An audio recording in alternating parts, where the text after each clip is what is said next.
आज ना मी खूप जास्त उशिरा उठलेली आणि तेही डायरेक्ट दुपारी 1:45 वाजता। त्यामुळे ब्रेकफास्टचा टाइम तर ऑलरेडी निघून गेलेला, म्हणून मग म्हटलं आंघोळच करून घेऊया। आंघोळ वगैरे झाली आणि आईला आज जरा बरं वाटत होतं, त्यामुळे ती दुपारच्या जेवणाची तयारी करत होती।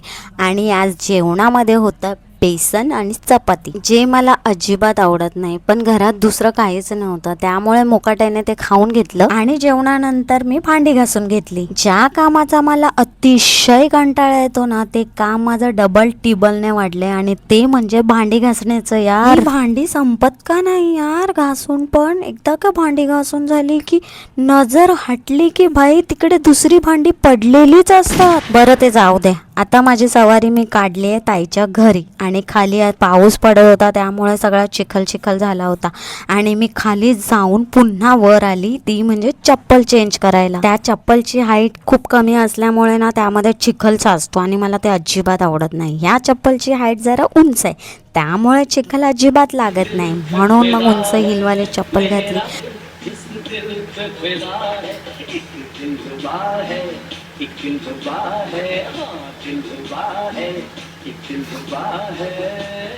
रात्री ताईने मस्त चिकन, चपाती, भात, सॅलड वगैरे असं सगळं भारी बनवलं होतं, तिथेच खाऊन घेतलं आणि पार्सल मी आईसाठी पण घेऊन गेलेली आणि खूप मस्त बनवलेलं आज चिकन।